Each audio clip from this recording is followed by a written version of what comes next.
Bonjour, je vous propose aujourd'hui de parler de la foi et de la croyance.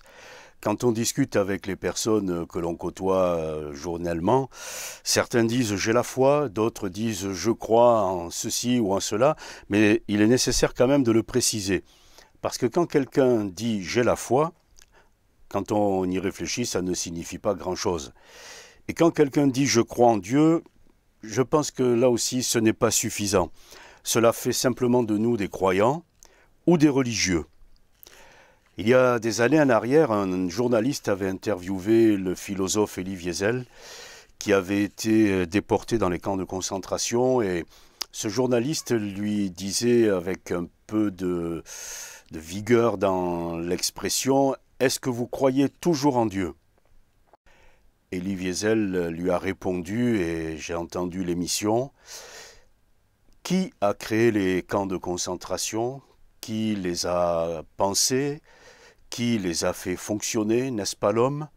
Alors, se retournant vers le journaliste, il lui a dit: et vous, est-ce que vous croyez en l'homme?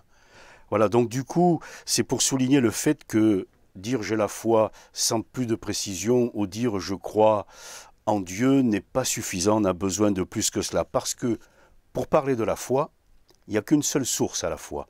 C'est la parole de Dieu qui nous a été donnée, que l'on retrouve dans la Bible, lorsqu'il est écrit « La foi vient de ce qu'on entend, et ce qu'on entend vient de la parole de Christ ». C'est dans l'Épître aux Romains, chapitre 10 et verset 17. Donc il n'y a qu'une seule source à la foi. Ce ne sont pas les choses que les uns et les autres peuvent nous dire qui vont susciter en nous la foi, mais seule la parole de Dieu. C'est ça qui est le plus important à considérer. Puisque le mot « foi », de toute façon, quand on le traduirait avec une autre expression, on devrait le traduire par confiance. Donc on reprend la phrase « j'ai foi », ça peut se dire « j'ai confiance ». Donc on a besoin de savoir en qui vous avez confiance ou en qui on place notre confiance et en quoi. On a besoin de savoir que ces choses soient réelles et précises. Donc se limiter à dire « j'ai la foi », il manque un morceau à la phrase.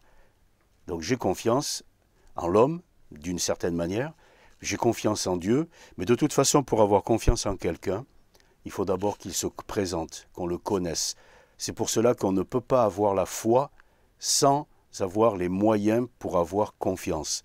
Je ne peux pas avoir confiance en quelqu'un si d'abord il ne se présente pas à moi, et puis surtout si avec le temps je ne réalise pas qu'il est digne de confiance. C'est pour cela que pour avoir à la fois la vraie et la foi sincère, il faut d'abord lire la parole de Dieu et laisser le Seigneur nous parler, se révéler à nous.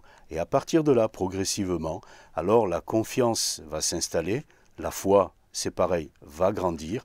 Et à un moment donné, eh bien, nous allons réaliser que cette foi que le Seigneur suscite, eh bien, il va l'amener jusqu'à la perfection, c'est-à-dire ce point où on ne doutera plus de celui en qui on a placé notre foi ou notre confiance, parce qu'en fait il en est digne parfaitement. Jamais Dieu ne décevra celui qui se confie en lui. Et quand il s'agit de croire, c'est pareil, ça demande des précisions.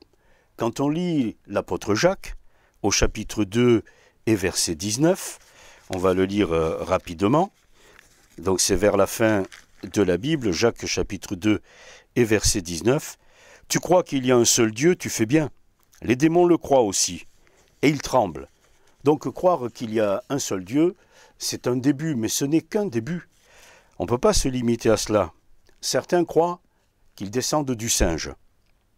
D'autres croient qu'ils descendent de l'algue bleue. D'autres croient qu'ils descendent du hasard. Je pense qu'à un moment donné, si on peut se permettre un tout petit peu d'humour, on pourrait dire que ceux qui croient cela, ils ont plus de foi que les chrétiens. Parce que les chrétiens, eux, ils croient en Dieu, que Dieu les a créés. Ça demande de l'espérance et de la confiance. Mais croire qu'on vient de rien, à mon sens, ça en demande encore plus.